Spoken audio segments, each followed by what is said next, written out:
வணக்கம். வேந்தரின் கண்ணுறங்கும் வேளை இரவு செய்திகளுக்காக காவேரி ஜெகநாதன். முதலில் தலைப்புச் செய்திகள். உள்ளாட்சி அமைப்புகளுக்கு தனி அலுவலர்கள் நியமனம். அமைச்சரவை கூட்டத்திற்கு பிறகு அவசர சட்டம் பிறப்பிக்கப்பட்டது.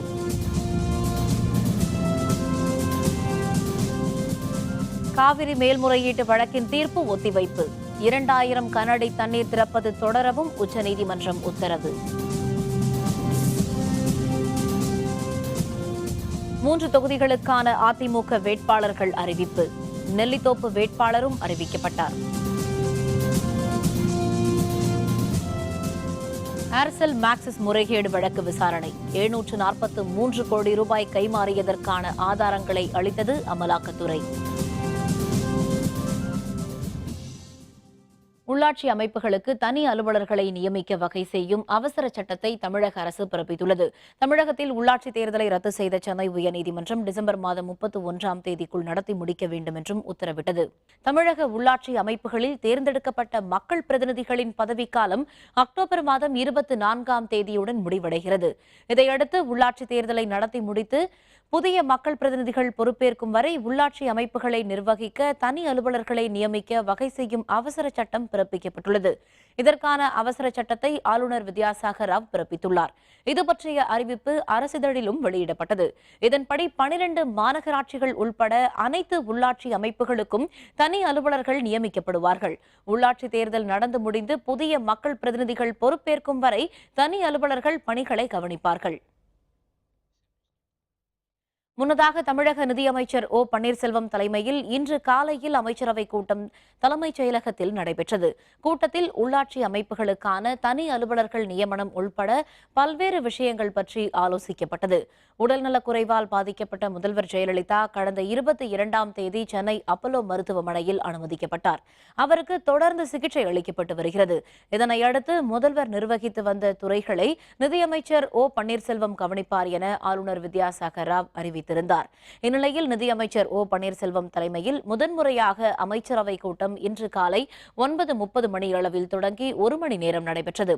இந்த கூட்டத்தில் உள்ளாட்சி தேர்தல் தொடர்பான வழக்கு விசாரணை உயர்நீதிமன்றத்தில் நடைபெற்று வரும் நிலையில் தனி அலுவலர்கள் நியமனம் உள்ளிட்ட முக்கிய பிரச்சினைகள் பற்றி ஆலோசிக்கப்பட்டது. காவிரி பிரச்சினை தொடர்பான 2ஆம் நாள் வழக்கு விசாரணையில் காவிரி நடுவர் மன்றத்தின் இறுதி தீர்ப்பை உச்சநீதிமன்றம் விசாரிக்கலாமா என்ற வழக்கின் தீர்ப்பை தேதி குறிப்பிடாமல் உச்சநீதிமன்றம் ஒத்திவைத்துள்ளது.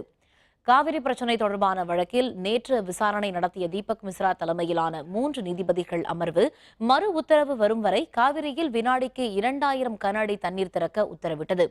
2வது நாளாக இன்று காலையிலும் பின்னர் பிற்பகலிலும் உச்சநீதிமன்றத்தில் விசாரணை நடைபெற்றது. 2 நாள் விசாரணையின் போதும் காவிரி நடுவர் மன்ற இறுதி தீர்ப்பை எதிர்க்கும் மேல்முறையீட்டு மனுவை உச்சநீதிமன்றம் விசாரிக்க முடியாது என்று மத்திய அரசின் தரப்பில் வாதிடப்பட்டது. காவிரி நடுவர் மன்ற தீர்ப்பை எதிர்க்கும் மேல்முறையீட்டு மனுவை உச்சநீதிமன்றம் விசாரிக்கலாம் என தமிழ்நாடு, கர்நாடகம், கேரள அரசுகள் தரப்பில் ஆஜரான வழக்கறிஞர்கள் வாதம் செய்தனர். புதுச்சேரி சார்பில் ஆஜரான வழக்கறிஞர் மேல்முறையீட்டை விசாரிக்கும் அதிகாரம் உச்சநீதிமன்றத்திற்கு இல்லை என வாதிட்டார்.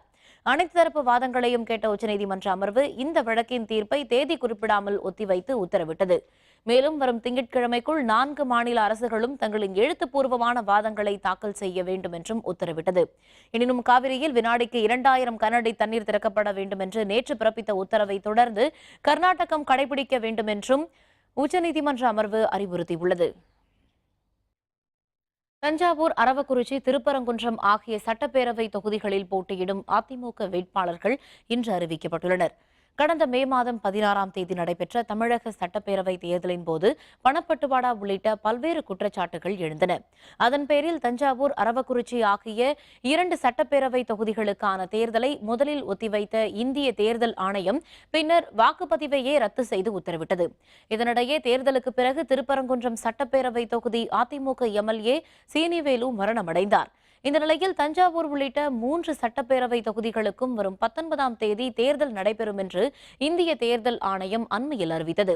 இதனிடையே 3 சட்டப்பேரவை தொகுதிகளில் போட்டியிடும் அதிமுக வேட்பாளர்களின் பெயர்களை இன்று அக்கட்சி தலைமை கழகம் அறிவித்துள்ளது.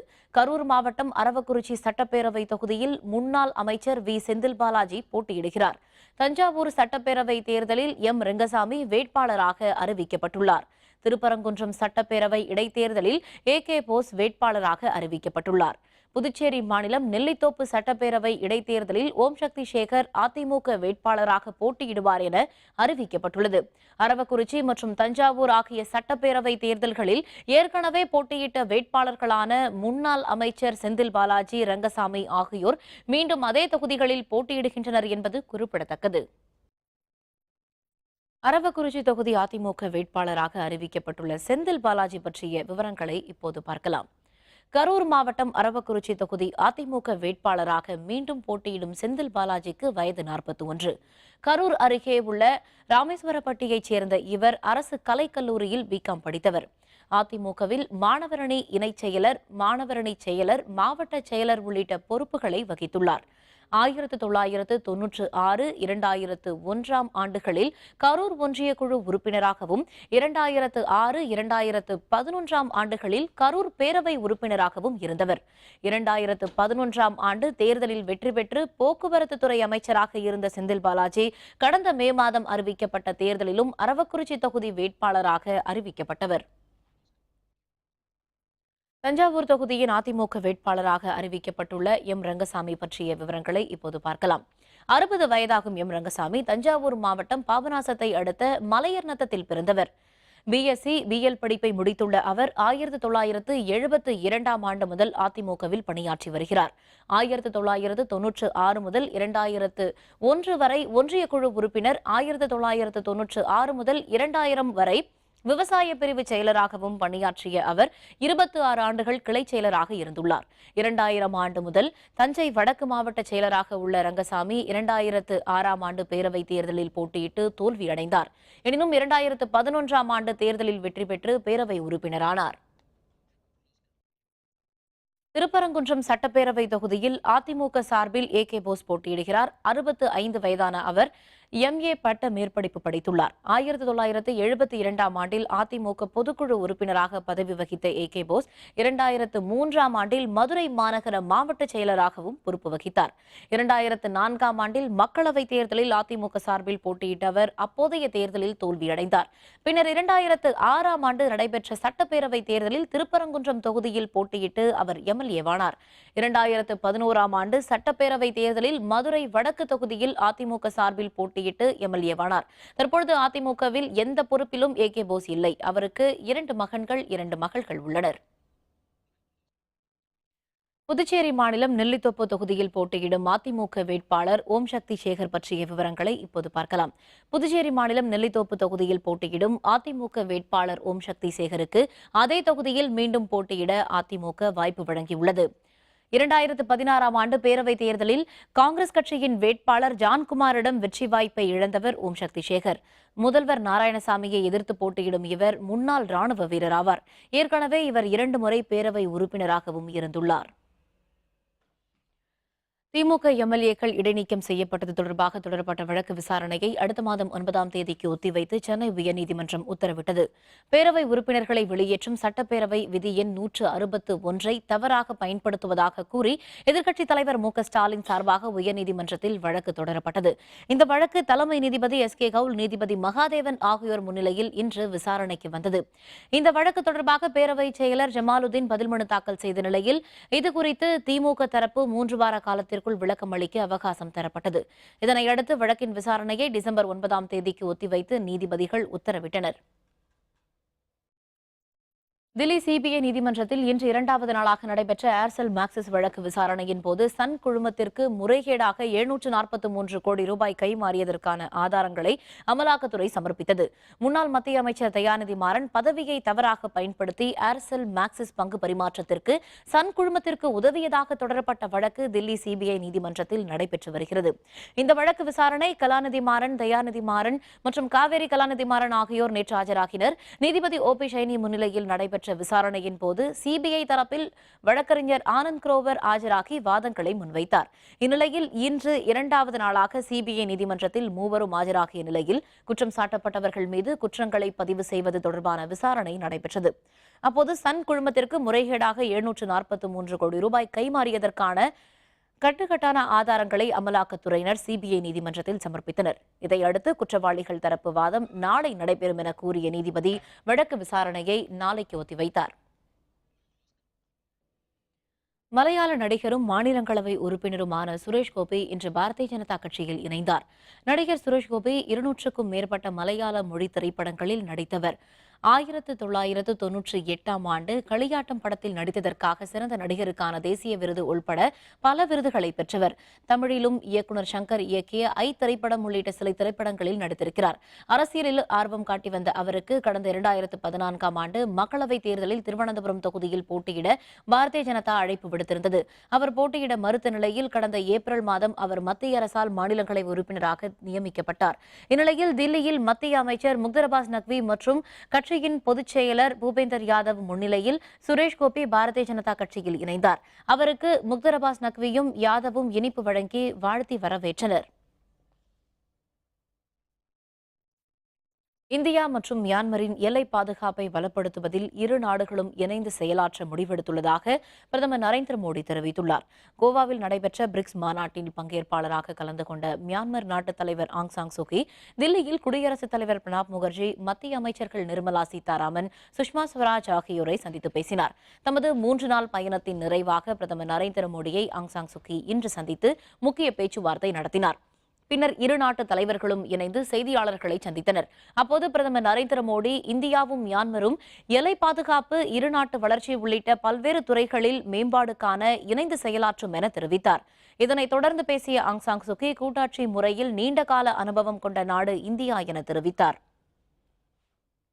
As close and friendly neighbors, the security interests of India and Myanmar are closely aligned. We have agreed that a close coordination to ensure security in the areas along our border and sensitivity to each other's strategic interests will serve the interests of both our countries. India, with its experience of federalism, to teach us how we may best bring all our peoples into the process, to be part of our search for peace, stability, and a strong, enduring federal union. மேற்குவங்க மாநிலத்தில் பாரதிய ஜனதா கட்சி மற்றும் திரிணாமுல் காங்கிரஸ் கட்சியினரிடையே மூண்ட மோதலில் மத்திய அமைச்சர் தாக்கப்பட்டார். பிரதமர் நரேந்திர மோடி தலைமையிலான மத்திய அரசில் அமைச்சராக பதவி வகிக்கவர் பாபுல் சுப்ரியோ.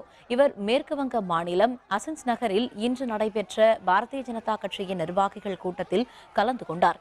பின்னர் அங்கிருந்து புறப்பட்ட அமைச்சரை அம்மாநிலத்தில் ஆளும் கட்சியாக உள்ள திரிணாமுல் காங்கிரஸ் கட்சி தொண்டர்கள் முற்றுகையிட்டு முழக்கங்களை எழுப்பினர். அப்போது இரு கட்சிகளைச் சேர்ந்த தொண்டர்களுக்கும் இடையே மூண்ட கைகலப்பு பின்னர் அடிதடியாக மாறியது. ஆவேசமடைந்த திரிணாமுல் காங்கிரஸ் தொண்டர்கள் மத்திய அமைச்சர் கார் மீது கற்களை வீசி தாக்குதல் நடத்தினர். தாக்குதலில் இருந்து மத்திய அமைச்சரை பாதுகாப்பாக மீட்டு பாரதிய ஜனதா கட்சி தொண்டர்களும் காவல்துறையினரும் அங்கிருந்து அவரை அனுப்பி வைத்தனர்.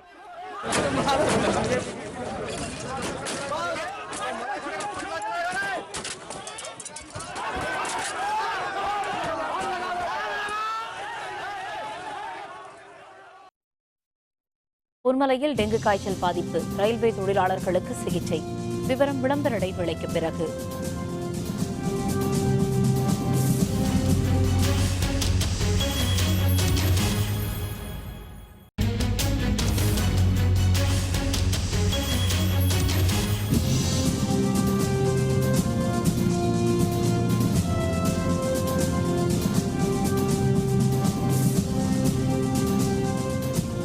செய்திகள் தொடர்கின்றன. தமிழகத்தில் நடைபெறவுள்ள 3 தொகுதிகள் இடைத்தேர்தலில் காங்கிரஸ் கட்சி போட்டியிடுவது குறித்து நாளை அதிகாரப்பூர்வமாக அறிவிக்கப்படும் என தமிழக காங்கிரஸ் கட்சி தலைவர் திருநாவுக்கரசர் தெரிவித்துள்ளார். தில்லியில் இருந்து சென்னை திரும்பிய தமிழக காங்கிரஸ் கட்சியின் தலைவர் திருநாவுக்கரசர் சென்னை விமான நிலையத்தில் செய்தியாளர்களுடன் பேசினார். அரவக்குறிச்சி, தஞ்சாவூர், திருப்பரங்குன்றம் ஆகிய 3 தொகுதிகளுக்கு இடைத்தேர்தல் நடைபெறவுள்ளது. ஏற்கனவே இந்த தொகுதிகளில் திமுக தான் போட்டியிட்டது. எனவே அதன் அடிப்படையில் இந்த தேர்தலிலும் போட்டி இருக்கும். இருப்பினும் இந்த இடைத்தேர்தலில் காங்கிரஸ் போட்டியிடுவது குறித்து மூத்த தலைவர்களுடன் கலந்து ஆலோசித்து அதிகாரப்பூர்வமாக நாளை அறிவிக்கப்படும் என்று அவர் தெரிவித்தார். தமிழகத்தில் 3 சட்டமன்ற தொகுதிகளிலேயும் ஒரு சட்டமன்ற தொகுதியிலேயும் தேர்தல் நடைபெற உள்ளது. மூத்த தலைவர்களோடு இது குறித்து கலந்து பேசுவேன். முன்னாள் அமைச்சர்கள் உள்ளிட்ட நிர்வாகிகளோடு கலந்து பேசி நாளை பத்திரிகையாளர்களை சந்திக்கிற போது அதற்கான அறிவிப்பை முறையாக நாளைக்கு வெளியிடுகிறேன். இடைத்தேர்தலில் அதிமுக வெற்றி பெறும் என்று கட்சியின் செய்தி தொடர்பாளர் CR சரஸ்வதி தெரிவித்துள்ளார். சென்னை அப்போலோ மருத்துவமனை வளாகத்தில் செய்தியாளர்களுடன் பேசிய அவர் முதல்வர் பூரண குணமடைந்து வருவதாகவும் விரைவில் இல்லம் திரும்புவார் என்றும் தெரிவித்தார். எங்கள் மாண்புமிகு முதலமைச்சர் அம்மா ஆசையுடன் தமிழ்நாட்டில் உள்ள 3 தொகுதிகளுக்கும் பாண்டிச்சேரியில் உள்ள ஒரு தொகுதிக்கும் இன்றைக்கு வேட்பாளர்கள் அறிவிக்கப்பட்டிருக்கு. நிச்சயமாக இந்த இடைத்தேர்தலில் மக்களுக்காக இருக்கக்கூடிய ஒரு முதலமைச்சர் எங்கள் அம்மா. ஆகவே மிகப்பெரிய வெற்றியை மாண்புமிகு முதலமைச்சர் அம்மா அவர்கள் இந்த தேர்தலில் பெறுவாங்க. மத்திய அரசுக்கு எதிராக ஒத்துழையாமை இயக்க போராட்டங்கள் நடத்தப்போவதாக காவிரி உரிமை மீட்புக் குழு ஒருங்கிணைப்பாளர் பே. மணியரசன் தெரிவித்துள்ளார். தஞ்சாவூரில் காவிரி உரிமை மீட்புக் குழுவின் ஆலோசனைக் கூட்டம் நடைபெற்றது. கூட்டத்தில் காவிரி விவகாரத்தில் தமிழகத்தைச் சேர்ந்த மத்திய அமைச்சர்கள், நாடாளுமன்ற உறுப்பினர்கள் பதவி விலக வேண்டும், நெய்வேலி மின்சாரத்தை கர்நாடகத்திற்கு அனுப்பக்கூடாது என்பன உள்ளிட்ட தீர்மானங்கள் நிறைவேற்றப்பட்டன. கூட்டத்தில் இந்திய ஜனநாயக கட்சி, விடுதலை தமிழ் புலிகள், தமிழர் தேசிய முன்னணி, மனிதநேய மக்கள் கட்சியைச் சேர்ந்த பிரதிநிதிகள் பங்கேற்றனர். கூட்டத்திற்கு பிறகு செய்தியாளர்களுடன் பேசிய மணியரசன், வினாடிக்கு 2000 கனஅடி நீர் என்பது பசியால் துடிக்கும் குழந்தைக்கு குச்சி மிட்டாய் தருவது போன்றது என்று குற்றம் சாட்டினார்.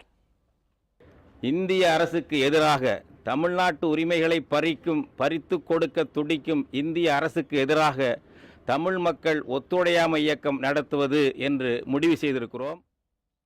வருமானத்திற்கு அதிகமாக சொத்து குவிப்பு வழக்கில் தூத்துக்குடி திமுக மாவட்ட செயலர் என் பெரியசாமி மற்றும் அவருடைய மகன் ஜெகன் ஆகியோர் தூத்துக்குடி தலைமை குற்றவியல் நீதிமன்றத்தில் இன்று ஆஜரானார்கள்.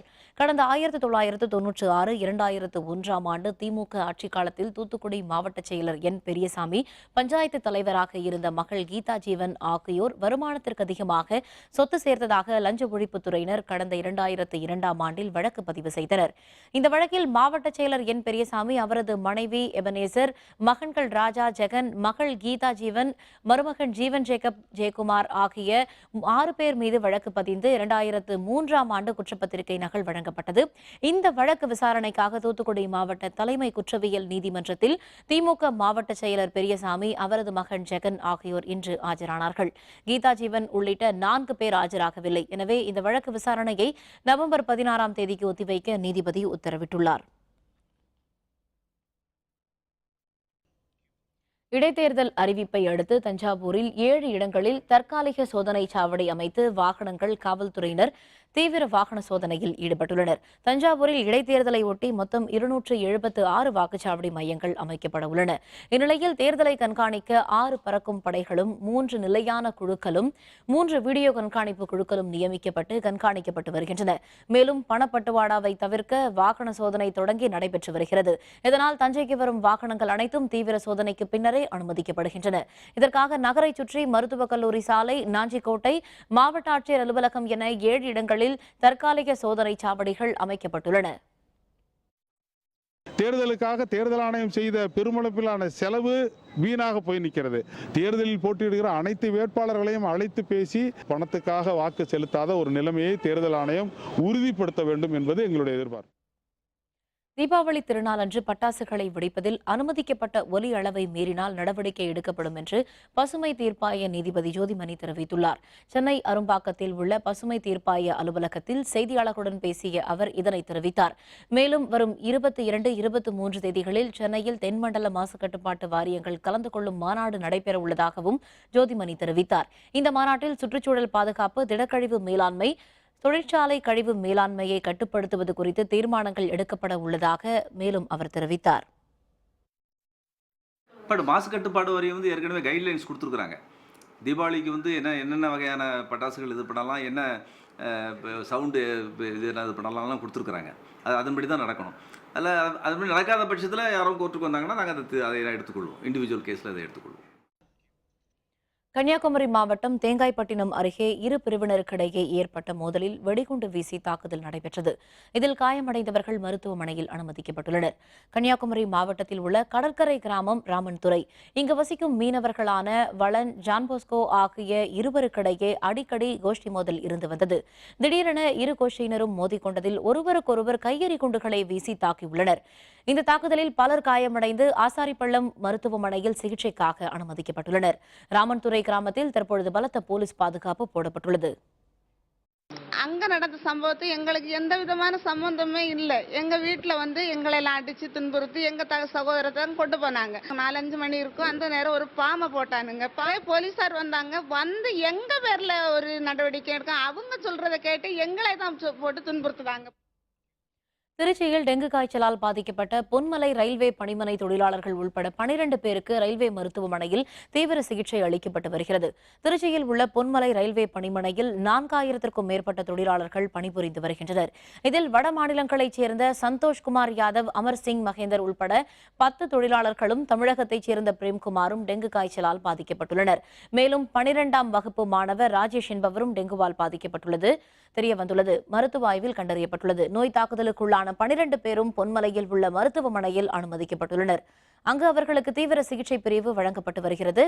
டெங்கு காய்ச்சல் பரவுவதை தடுக்க பொன்மலையில் தூய்மைப்படுத்தும் பணியில் தொழிலாளர்கள் முனைப்புடன் ஈடுபட்டுள்ளனர். திருப்பூர் அரசு பள்ளியில் மது அருந்தியதாக +2 படிக்கும் மாணவர்கள் 5 பேரை இடைநீக்கம் செய்து மாவட்ட முதன்மை கல்வி அலுவலர் உத்தரவிட்டுள்ளார். திருப்பூரில் உள்ள அரசு மேல்நிலைப் பள்ளி ஒன்றில் விளையாட்டுத் திடலில் நேற்று உணவு இடைவேளையின் போது மது அருந்தியதாக 10 மற்றும் +2 மாணவர்கள் 8 பேர் புகார் செய்யப்பட்டது. புகாருக்குள்ளான மாணவர்களிடம் பள்ளி தலைமை ஆசிரியர் நேற்று விசாரணை நடத்தினார். இந்த நிலையில் மது அருந்திய 8 பேர் மற்றும் அவர்களுக்கு உதவி புரிந்ததாக 3 மாணவர்களிடம் மாவட்ட முதன்மை கல்வி அலுவலர் முருகன் இன்று விசாரணை நடத்தினார். விசாரணைக்கு பிறகு 12ஆம் வகுப்பு மாணவர்கள் 5 பேரை 10 நாட்களுக்கு இடைநீக்கம் செய்தும் 10ஆம் வகுப்பு மாணவர்கள் 3 பேருக்கு கவுன்சிலிங் அளிக்கவும் அவர் உத்தரவிட்டார். நேற்று பார்த்தீங்கன்னா திருப்பூரில் ஒரு அரசு பள்ளியில் ஒரு 8 மாணவர்கள் மது அருந்திட்டு வகுப்பறையில் உட்காந்துருந்துருக்காங்க. அதை அவரோட ஆசிரியர் கண்டுபிடிச்சி தலைமை ஆசிரியர்கிட்ட ஒப்படைச்சிருக்காரு. இன்றைக்கி முதன்மை கல்வி அலுவலர் அவர்கள் விசாரணை பண்ணிகிட்டு இருக்காங்க. அவங்களுக்கு தண்டனை கொடுக்கறதோட அவங்களுக்கு ஒரு கவுன்சிலிங், எல்லா பள்ளியிலையும் கவுன்சிலிங் கொடுங்க. இந்த செயலை செஞ்சால் மட்டும்தான் இதை கட்டுப்படுத்த முடியும். இந்த கடமை பார்த்தீங்கன்னா நம்ம மாவட்ட முதன்மை கல்வி அலுவலருக்கு தான் உள்ளது. காவிரி மேலாண்மை வாரியம் அமைக்க நடவடிக்கை மேற்கொள்ளாவிட்டால் அடுத்த கட்டமாக ஆளுநர் மாளிகையை முற்றுகையிடும் போராட்டம் நடைபெறும் என தமிழ்நாடு விவசாய சங்கங்களின் கூட்டு இயக்க தலைவர் தெய்வசிகாமணி தெரிவித்துள்ளார். ஈரோட்டில் செய்தியாளர்களுடன் பேசிய அவர், காவிரி மேலாண்மை வாரியம் அமைக்க கோரி பல்வேறு அரசியல் கட்சிகள் மற்றும் விவசாய அமைப்புகள் நடத்திய 48 மணி நேர ரயில் மறியல் போராட்டம் காரணமாக 19 ரயில்கள் ரத்து செய்யப்பட்டதாக தெரிவித்தார். இந்த போராட்டத்தின் மூலம் தமிழக மக்களின் ஒற்றுமையை மத்திய அரசு புரிந்து கொண்டு உரிய நடவடிக்கை மேற்கொள்ள வேண்டும் என கூறிய அவர், இல்லையெனில் விவசாயிகளின் போராட்டம் தொடரும் என தெரிவித்தார். தொடர்ந்து தமிழகத்துக்கு காவிரி மேலாண்மை வாரியம் அமைக்காமல், உரிய நதிநீர் பங்கினை கொடுக்காமல்